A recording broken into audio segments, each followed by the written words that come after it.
when the Club of Rome was formed. The Club of Rome has been described as a crisis think tank, which specialises in crisis creation. The main purpose of this think tank was to formulate a crisis that would unite the world and condition us to the idea of global solutions to local problems. In a document called The First Global Revolution, authored by Alexander King and Bertrand Schneider, on pages 104 and 105, it stated, "In searching for a new enemy to unite us, we came up with the idea that pollution, the threat of global warming, water shortages, famine and the like would fit the bill.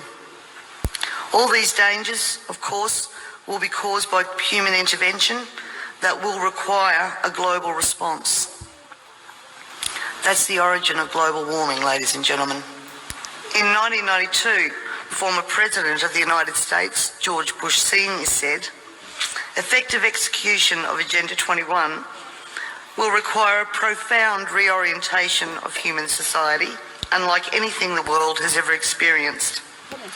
A major shift in the priorities of both governments and individuals, and an unprecedented redeployment of human and financial resources. This shift will demand that a concern for the environmental consequences of every human action will be integrated into individual and collective decision-making at every level." In 1992, Maurice Strong, Secretary General of the UN Earth Summit and member of the Club of Rome, said, "It is clear that current lifestyles and consumption patterns of the affluent middle class, involving high meat intake, consumption of large amounts of frozen and convenience foods, use of fossil fuels, ownership of motor vehicles, small electrical appliances, home and workplace air conditioning, and suburban housing are not sustainable." Put those statements together with the previous one, and it must become clear that Agenda 21 is about controlling every aspect of our lives: how we eat, what we eat, how much we eat, how we move around, food production, the amount of food, and where we even live. Dixie Ray, former Washington State Governor and Assistant Secretary for Oceans and International Environmental and Scientific Affairs, stated, "Agenda 21 seeks to establish a mechanism for transferring the wealth from citizens to the third world. Fear of environmental crisis would be used to create a world government and UN central direction."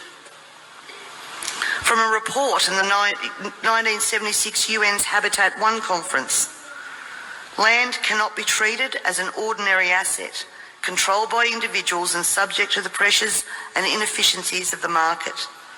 Private land ownership is also a principal instrument of accumulation and concentration of wealth, therefore contributes to social injustice." In 1972, the Club of Rome published the alarmist Limits to Growth document, warning of worldwide overpopulation, the need for sustainable development. This was the beginning of the slow process of social engineering and programming people to accept that the planet is struggling to sustain life. On the 8th of October 1973, the New York Times reported a quote from Ted Turner, also Club of Rome, "The social experiment in China under Chairman Mao's leadership is one of the most important and successful in human history." In 1987, Mikhail Gorbachev, also member of Club of Rome, said, "We are moving toward a new world order, the world of communism, and we shall never turn off that road." He also quoted in 1996 Monetary and Economic Review on page 5, "The environmental crisis will be the international disaster that will unlock the new world order, one world government." In 1992 came the Earth Summit, which produced the document called the Earth Charter.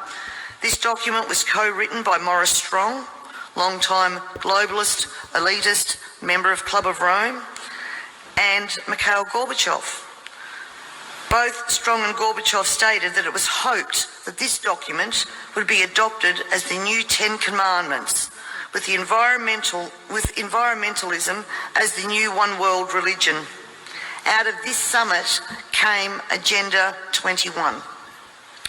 Ted Turner, who is also a member of the Club of Rome, was quoted as saying in 1996, the total population of 250 to 300 million people is ideal.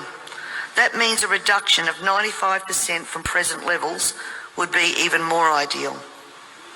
In 1998, the Baltimore Sun reported on July the 7th, most of Ted Turner's first donation to the UN of $22 million went to programs that seek to stall population. Another goal of the depopulation process is that the upcoming generation will submit to sterilisation to save Mother Earth. Ladies and gentlemen, everything I've said here tonight can be verified by document searches, and it is now time for us all to take off our blinkers and encourage our neighbours to take off their blinkers. So this is the same kind of